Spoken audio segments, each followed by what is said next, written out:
This is Beverly Hills. And here come the Beverly Hillbillies.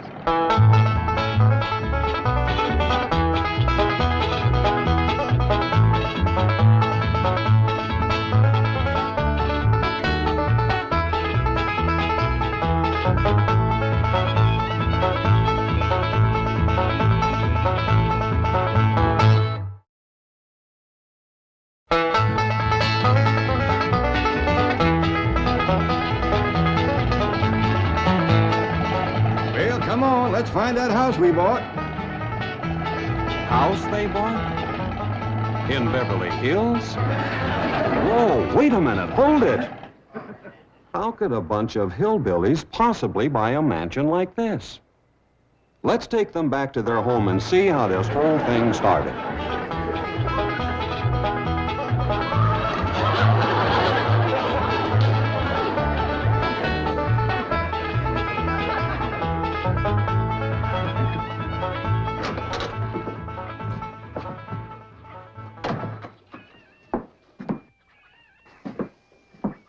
Jed, you gotta do something about that young'un of yourn.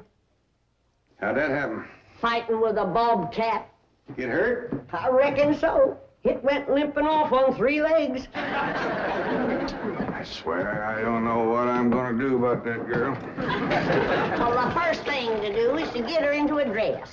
She's getting too big to be wearing man's duds. Looky here. She's done popped the buttons off of her shirt again. Well, Elly May carries herself proud, with her shoulders throwed back. It ain't her shoulders that's popping these buttons. Fully growed up, rounded out, female woman. Time she started acting like one. Well, one of these days, some boy will come along and start courting her. They came courting when she was 12. What did she do? She whopped the tar out of him. Well, it ain't fitting. Girl running around as wild as a cougar, wrestling, fighting, and hunting. She ought to be doing woman's work. Helping me with the steel. Yeah, real? I'll speak to her. Oh, that reminds me. Better go down and stomp out the fire under that mess. Hold on now, Granny. You ain't gonna stomp out no fire like that, are you? Huh? Oh, of course not. Don't want to burn my shoes. Pa? Granny! Somebody open the door! Howdy, Pa. What you got there? Stranger? Where'd you get him? I beat him with a rock. What for? He was skulking around down by the slough. Figured he might be a revenuer. He ain't no revenuer. Then can I keep him? Of course not. Well, I caught him. Don't matter. Well, he won't be no trouble. I could keep him out in the smokehouse. Elly May, you can't keep people like they were dogs and cats. Ooh! Ooh! Ooh! Ow! Ooh, that hurts!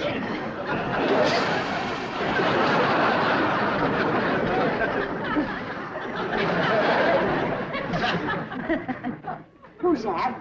Some feller Elly found nosing around. Beat him with the rock so it'd be easier to tote. Here, fellas from the petroleum company. What's a petroleum? I don't know.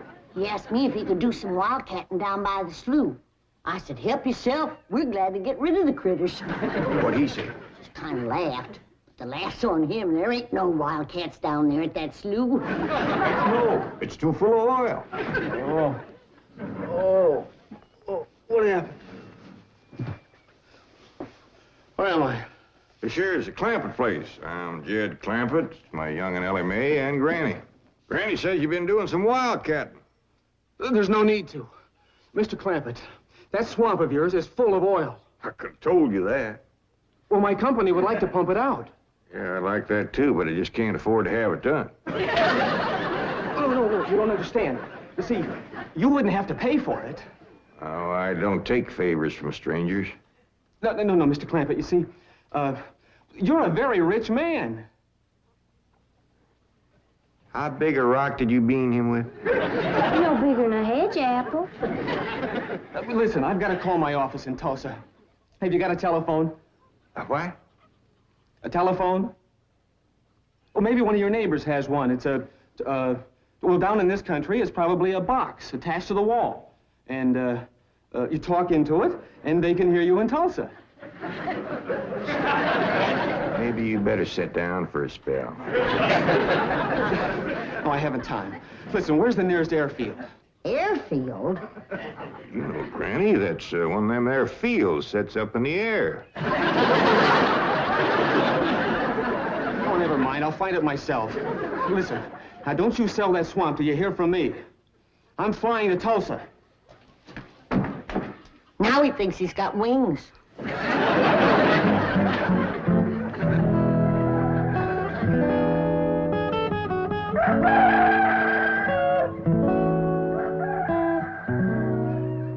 Morning, Granny. Watch them buttons, child. Granny! Them pigs of yours got into the corn. Did they drink much?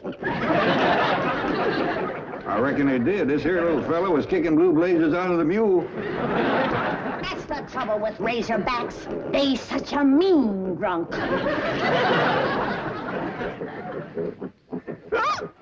Yeah, this wouldn't happen if you'd stay in the house where you belong.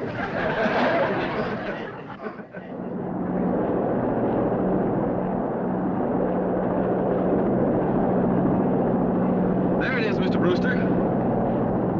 On the tests and surveys, I'd say that's going to be one of the richest pools since East Texas. News like this is bound to get out. Let's go down and get Clampett's name on a deal. Where's the gun? Where's the gun? Oh, there. What's the matter? You want to see what just flew over Blueberry Ridge? What? The dad-blamedest biggest bird you ever laid eyes on. Probably just an overgrown chicken hawk. Chicken hawk, nothing. That thing could make off with a hog. Hurry up, put that gun together. No room to land near the cabin, Mr. Brewster. It's too rocky and hilly. Then let's get the sling ready to be lowered. Well, Mr. Brewster, that might be dangerous. Hang the danger. We're going to be the first oil company down there if it kills you. Me? Don't worry. If it's safe, I'll follow you. Granny, I see it. There it is. Land of mercy, look at that. What you doing, Granny? That thing's only got one claw, but danged if it ain't grabbed up a man. Hurry, Pa, it's my stranger. Where is it? Just flew over the house. I'll get it on t'other side.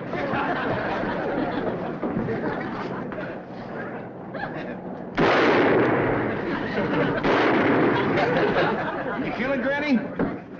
No, but I made it drop that stranger.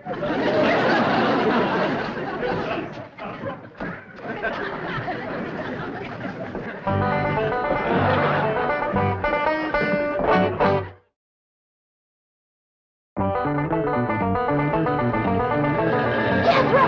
Stop this thing! Granny! Granny! Yes, Jed? Granny, grab a hold of something and hang on. Cousin Pearl and that overgrown son of hers is headed right for the cabin in that old truck. Heaven protect us.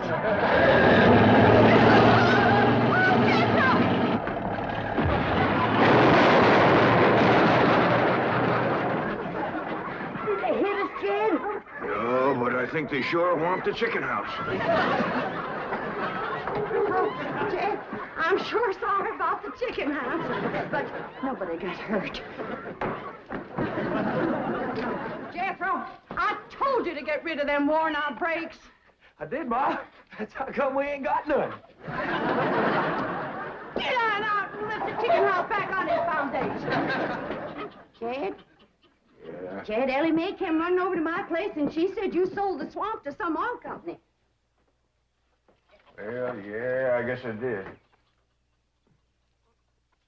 What did they pay you for it? Well, he ain't paid me nothing yet. The Brewster fella said he'd bring the money later. How much they gonna pay you? Well, he said I'd depend some on how much oil they could pump out.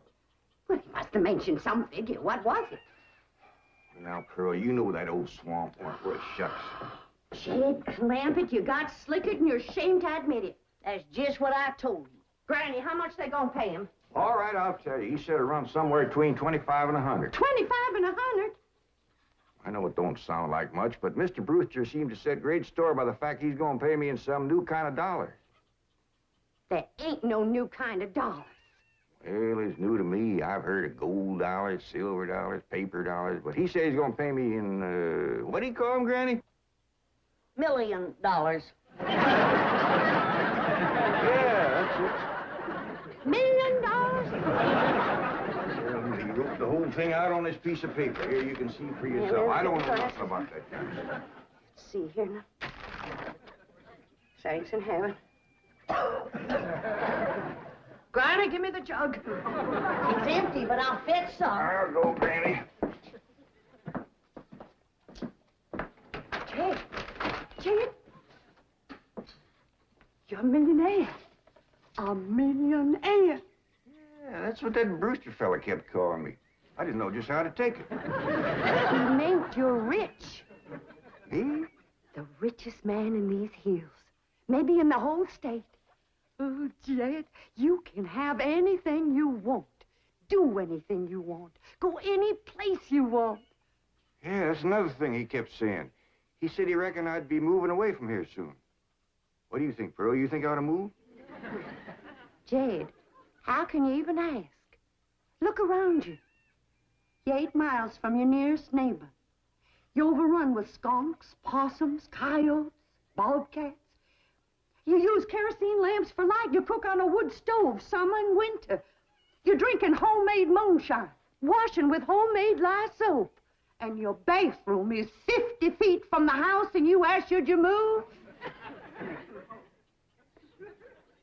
Yeah, I reckon you're right. Man, be a dang fool to leave all this.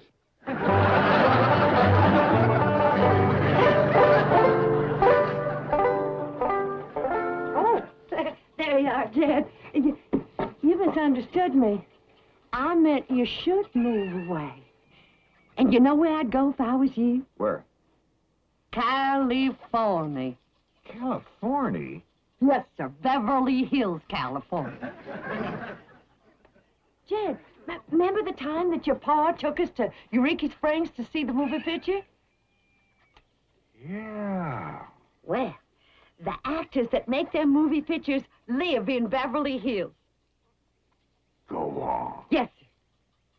Well, doggies. Ain't that be something?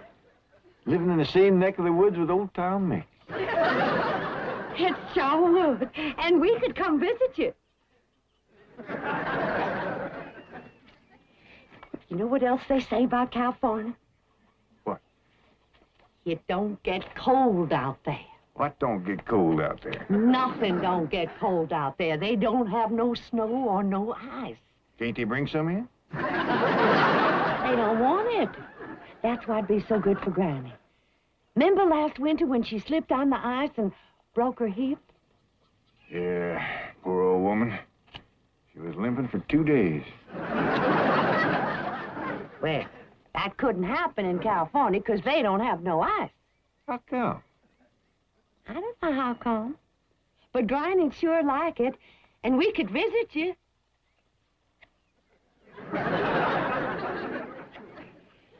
You know what else they say about California? Maybe Jethro know how come there's no ice. He's going to school.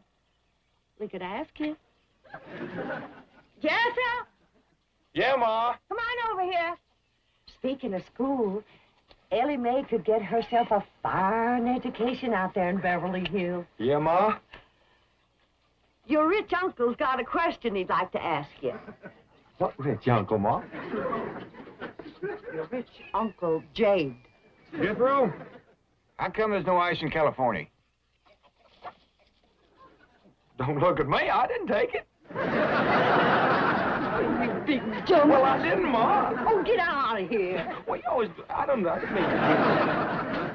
I was saying, Jed, folks claim California's got it all beat. Why, things grow twice as big out there. Jethro would be a whopper, wouldn't he?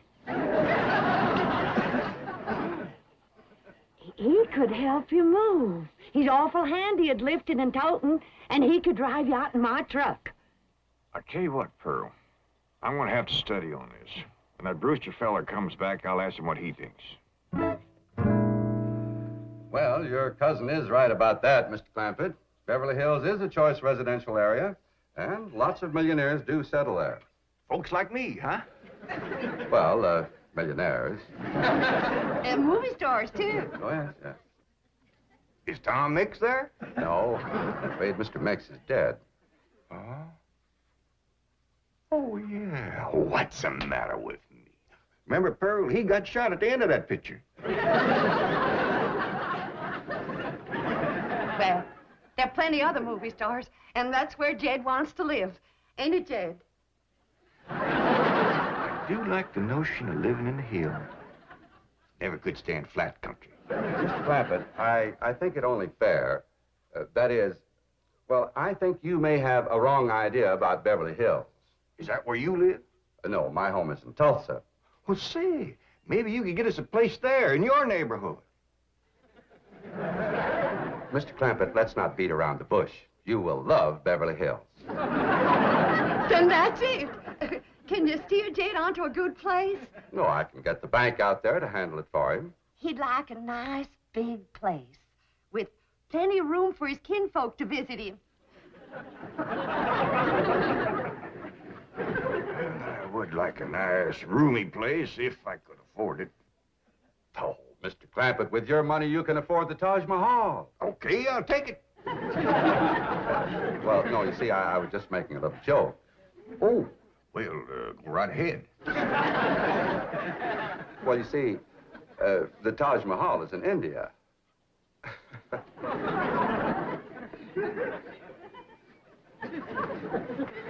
Mr. Brewster, you're a nice fella, but I've heard better jokes. Is the foreigner staying to supper? I'm ashamed to say I ain't asked him. How about it? Oh, I don't think so. Oh, no trouble. What you cooking tonight, Granny? Mustard greens and possum innards. Mm-hmm. Did you hear that, Mr. Brewster? Very clearly. Want to change your mind? Not this time. Well, if you should happen to come back tomorrow, we'll be having leftovers. That's the thing about possum innards. He's just as good the second day.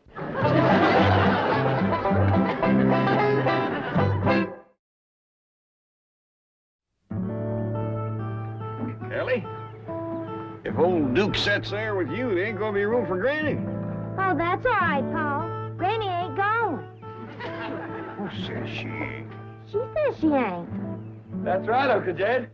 She's just sitting on the back porch in her rocker, and she says that's as close to California as you're gonna get her. We'll see about that. Dang if I ain't got me the muliest women folk. We ain't never gonna get there.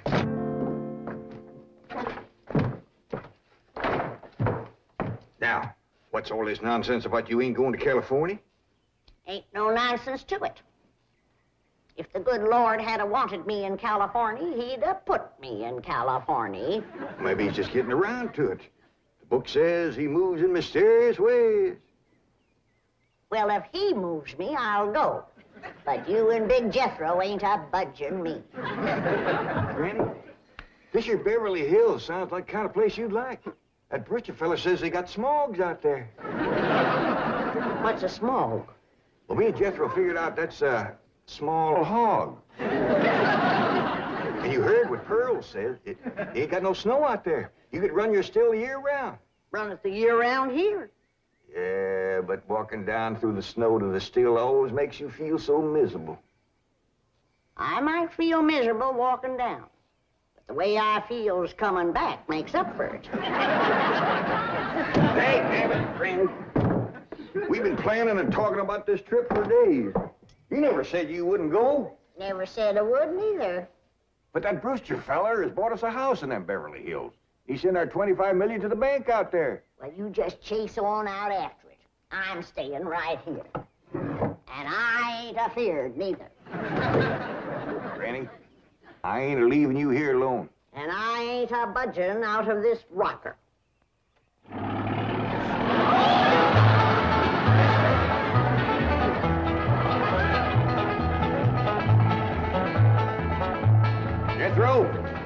that sign say? It says Beverly Hills. You hear that, Granny? We're there. They call them hills? Why, we got moles that can push up higher ridges than that.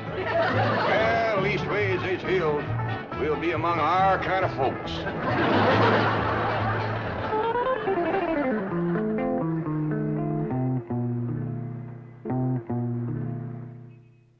This deposit of $25 million to the account of J.D. Clampett.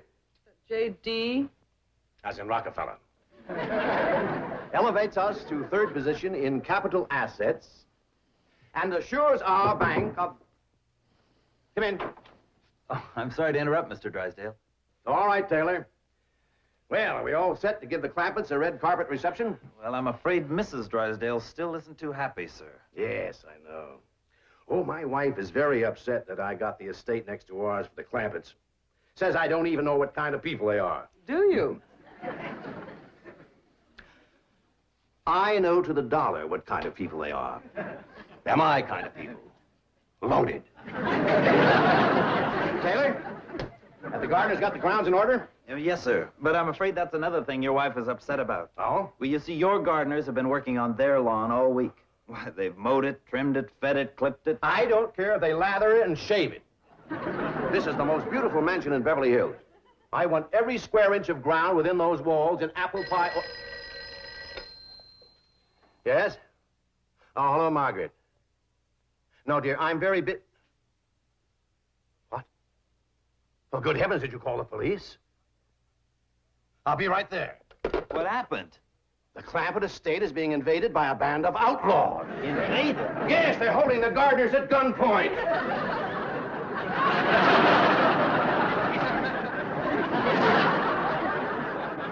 Sure is lucky we come along we did. That's the truth. The way they were slipping through that gate, another 5 minutes and that whole darn prison would have been empty. Jethro, you sure that's a prison? Yeah, Uncle Jed. I seen pictures.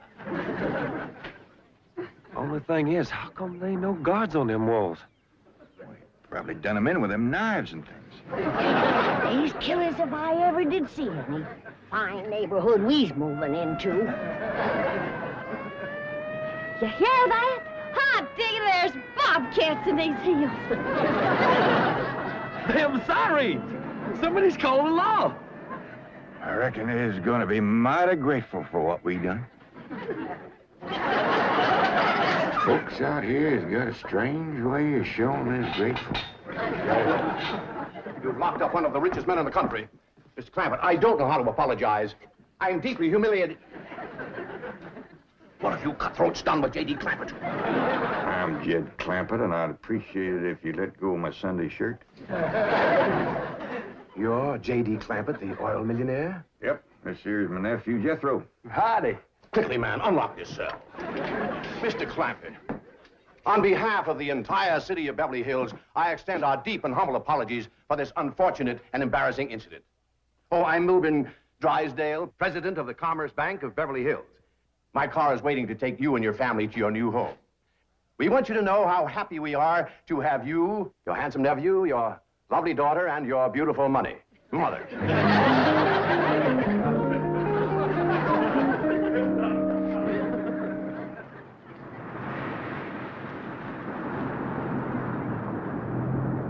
Wait a minute! Stop this car! Mr. Drysdale, you tricked us. You just took us out of jail so you could bring us back up here to prison. Head for the hills, everybody! No, wait! Come back! It's not a prison, it's your home! Now, wait! Mr. Clampett, listen to me! Wait! Come back! Friendly!